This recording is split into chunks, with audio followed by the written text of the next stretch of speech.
ప్రధాని మోదీ ఆంధ్రప్రదేశ్కి రాబోతున్నారు అన్న వార్తని వైఎస్ఆర్సీపీ నాయకులు జీర్ణించుకోలేకపోతున్నారా? ప్రధాని ఆంధ్రప్రదేశ్కి రాకూడదని ఆ వైఎస్ఆర్సీపీ నాయకులు కోరుకుంటున్నారా? అందుకు అనుగుణంగా కొన్ని వ్యూహాలను రచిస్తున్నారా అంటే అవుననే సమాధానం ఇస్తున్నారు కొంతమంది రాజకీయ విశ్లేషకులు. ఇక ఇదే అంశానికి సంబంధించి మనతో మాట్లాడేందుకు ప్రముఖ రాజకీయ విశ్లేషకులు, ప్రముఖ సీనియర్ జర్నలిస్ట్ సిఎస్ రావు గారు మనతో ఉన్నారు. సార్తో మాట్లాడదాం. సార్ నమస్తే. నమస్తే విష్ణు. సార్, ప్రధాని మోదీ గారు ఆంధ్రప్రదేశ్ పర్యటించబోతున్నారు అనేటువంటి వార్తని వైఎస్ఆర్సీపీ నాయకులు, వైఎస్ఆర్సీపీ అధినేత జీర్ణించుకోలేకపోతున్నారని, ప్రధాని మోదీ ఆంధ్రప్రదేశ్కి రాకూడదని వాళ్ళు కోరుకుంటున్నారని, ఆ రకంగానే ప్రయత్నాలు చేస్తూ కొన్ని వ్యూహాలను రచిస్తున్నారు అంటూ కూడా ఒక వార్త ఇప్పుడు సోషల్ మీడియాలో చక్కర్లు కొడుతూ ఉంది. ఏంటి సార్, ఆ వార్తలో వాస్తవం ఉందా? గత వారం రోజుల నుంచి నరేంద్ర మోడీ చంద్రబాబు నాయుడు సభలు పెడితే రారు అనేటువంటి యాంగిల్లో ప్రచారం చేస్తుంది YSR Congress party social media. ఇంకోటి ఏంటంటే, పొత్తు కుదిరినటువంటి సందర్భంగా కూడా కొన్ని కండిషన్స్ నరేంద్ర మోడీ, అమిత్ షా పెట్టారు అని చెప్తూ ఏం చెప్పారంటే, ప్రచార సభల్లో చంద్రబాబు నాయుడు పార్టిసిపేట్ చేసినటువంటి వేదికల మీద నేను పార్టిసిపేట్ చేయనని చెప్పి నరేంద్ర మోడీ ఒక కండిషన్ పెట్టారు అనేది YSR Congress party social media విస్తృతంగా చేసినటువంటి ప్రచారం. నరేంద్ర మోడీ 15వ తారీఖు వైజాగ్ రాబోతున్నారు, 17వ తారీఖున చిలుకలూరుపేట బహిరంగ సభకు రాబోతున్నారు అనేది సమాచారం చెప్తున్నారు. ఎవరు చెప్తున్నారు? చంద్రబాబు నాయుడు, పవన్ కళ్యాణ్ చెప్తున్నారు. కానీ ఇప్పటి వరకు బీజేపీ నుంచి అఫీషియల్ అనౌన్స్మెంట్ అయితే లేదు. బీజేపీ నుంచి అయితే లేదు, రాష్ట్ర బీజేపీ నుంచి లేదు, కేంద్ర బీజేపీ నుంచి కూడా లేదు. కానీ వీళ్ళేం చెప్తున్నారు? తెలుగుదేశం పార్టీ అలాగే వైఎస్ఆర్ జనసేన పార్టీ, నరేంద్ర మోడీ వస్తున్నారు, నరేంద్ర మోడీ రోడ్ షోలో చంద్రబాబు నాయుడు, పవన్ కళ్యాణ్ కూడా ఉంటారు వైజాగ్లో. అలాగే చిలుకలూరుపేట సభలో భారీగా ఏర్పాటు చేస్తున్నాం 17వ తారీఖున. ఈ 17వ తారీఖున బహిరంగ సభకి నరేంద్ర మోడీ, చంద్రబాబు నాయుడు, పవన్ కళ్యాణ్ ముగ్గురు కూడా ఒకే వేదిక మీద కనపడబోతున్నారు, పవన్ అని చెప్పి వీళ్ళు చెబుతున్నారు. కానీ వైఎస్ఆర్ కాంగ్రెస్ పార్టీ ఏం చెప్తుంది? ఎట్టి పరిస్థితుల్లో కూడా మోడీ రారు, మోడీ వచ్చినా ఇండివిజువల్గా ప్రచారం చేస్తారు, వీళ్ళతోటి కలవరు అనేది వాళ్ళ ప్రచారం. వీళ్ళేమో ఖుషిగా ఉన్నారు, ఖుషిగా. ఎవరు? నరేంద్ర మోడీ వస్తారు, నరేంద్ర మోడీ వచ్చి పార్టిసిపేట్ చేస్తే కనుక ఎన్నికల ప్రక్రియకి సంబంధించినటువంటి ఒక మోరల్ సపోర్ట్ బీజేపీ నుంచి ఉంది అనేటువంటి సంకేతం ప్రజల్లోకి వెళ్తుంది. ఇప్పటి వరకు ఉన్నటువంటి ఒక ప్యానిక్ సిచ్యువేషన్ ఏదైతే ఉందో జగన్మోహన్ రెడ్డి క్రియేట్ చేసింది, అది పోతుంది అనేటువంటిది వీళ్ళ సంతోషం. ఓకే. వైఎస్ఆర్ కాంగ్రెస్ పార్టీ ఏమంటుంది? వైఎస్ఆర్ కాంగ్రెస్ పార్టీ ప్రచారం లేదు, వీళ్ళు ఎట్టి పరిస్థితుల్లో కూడా నరేంద్ర మోడీ కలవడు వీళ్ళతోటి అని చెప్పి వాళ్ళు ప్రచారం చేసుకుంటూ క్యాడర్ని సిద్ధం చేసుకుంటున్నారు. ఆ విధంగా ప్రచారం చేయండి మీరు అని. అంటే అసలు ఇప్పుడు ఇలాంటి పరిస్థితుల్లో అటువైపు వైసీపీ, ఇటువైపు తెలుగుదేశం పార్టీ, జనసేన పోటాపోటీగా ఈ చెప్తున్నటువంటి క్రమంలో ఒక రకమైనటువంటి ఉత్కంఠ అయితే నెలకొంది. నరేంద్ర మోడీ వస్తాడా? వస్తే వీళ్ళ వేదికను పంచుకుంటాడా? పంచుకుంటే ప్రయారిటీ ఇస్తాడా? ఎవరికి ఇస్తాడు? పవన్ కళ్యాణ్కి ఇస్తాడా? చంద్రబాబు నాయుడుకి ఇస్తాడా?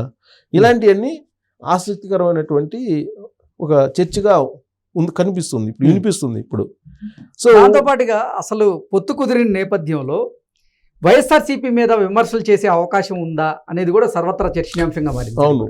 ఇప్పుడు సిద్ధం సభ ఉంది, ముగింపు సభ, మేదరమెట్లో జరిగిన సిద్ధం సభ. అప్పటికి అఫీషియల్గా పొత్తు కన్ఫర్మ్ అయిపోయింది, ప్రకటించారు, ముందు రోజే ప్రకటించారు.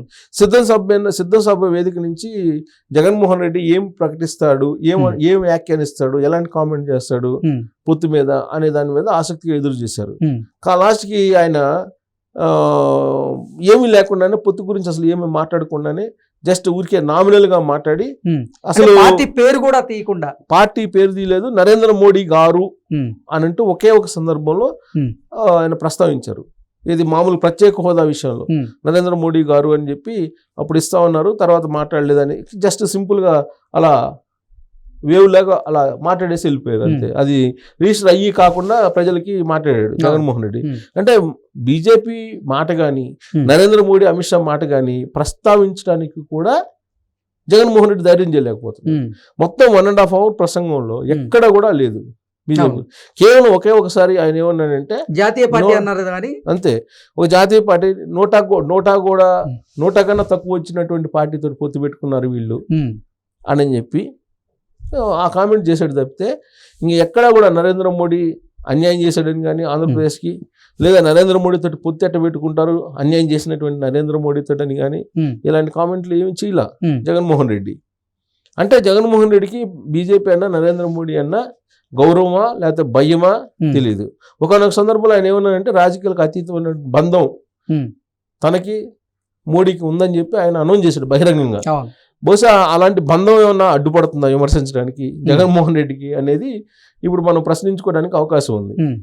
సో ఇప్పుడు జగన్మోహన్ రెడ్డి నిజంగా ఆయన అనుకున్నట్టు కనుక జరిగితే, ఇది చిలుకలూరుపేట సభకి వైజాగ్ రోడ్ షో కనుక రాకపోతే, జగన్మోహన్ రెడ్డి చెప్పిన విధంగా గతంలో రాజకీయాలకు అతీతమైన బంధం వాళ్ళిద్దరి మధ్య ఉందని చెప్పి అనుకోవాలి.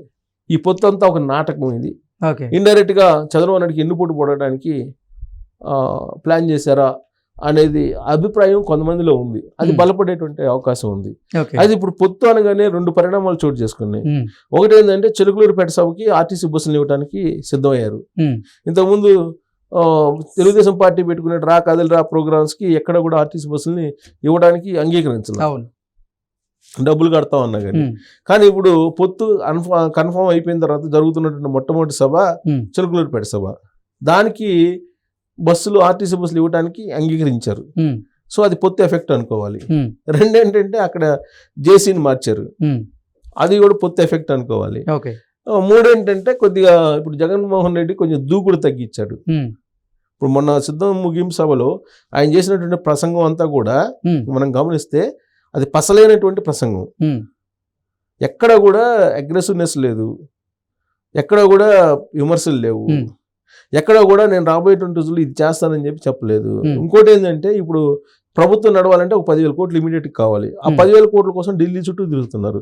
ఇప్పటి వరకు ఒక పైసా ఇవ్వలేదు కేంద్ర ప్రభుత్వం, ఇంకా ఇవ్వదు కూడా నాకు తెలిసినంత వరకు, ఇచ్చే పరిస్థితి కూడా లేదు. ఈ పొత్తు కన్ఫర్మ్ అయిన తర్వాత అసలు ఎవరు, అంతకుముందు FRBM రూల్స్ కి విరుద్ధంగా కూడా కొన్ని సందర్భాల్లో డబ్బులు ఇచ్చారు. కానీ ఇప్పుడు ఆ 10,000 కోట్లు కావాలని తిరుగుతుంది, అది కూడా ఇచ్చే పరిస్థితి లేదు. తర్వాత కార్పొరేషన్ని తాకట్టు పెట్టి డబ్బులు తీసుకొచ్చిన వ్యవహారం మీద కూడా అడిగేటువంటి అవకాశం ఉంది రాష్ట్ర ప్రభుత్వాన్ని. నిజంగా వీళ్ళు పొత్తుండి రాజకీయం చేయాలనుకుంటే కనుక జగన్మోహన్ రెడ్డిని కట్టడి చేయడానికి బీజేపీ దగ్గర బోల్డ్ అనే అస్త్రాలు ఉన్నాయి. ఆయనతోటి నిజంగా రాజకీయ ప్రత్యర్థిగా భావించి వాళ్ళు కనుక స్టెప్స్ చేస్తే, కానీ ఆ విధంగా వేయకపోతే మాత్రం నమ్మించి మోసం చేసినట్టే. ఎవరిని? చంద్రబాబు నాయుడు, పవన్ కళ్యాణ్ని, భారతీయ జనతా పార్టీ. కాబట్టి రేపు సభలు, రోడ్ షోలు, వీటిని బట్టి మనం అంచనా వేయచ్చు ఈ కెమిస్ట్రీ కుదిరిందా, అంటే నిజమైన పొత్త లేదంటే వెన్నుపోటు పడవడానికి తీసుకున్న వ్యూహం అనే దాని మీద క్లారిటీ రావచ్చు. ఓకే.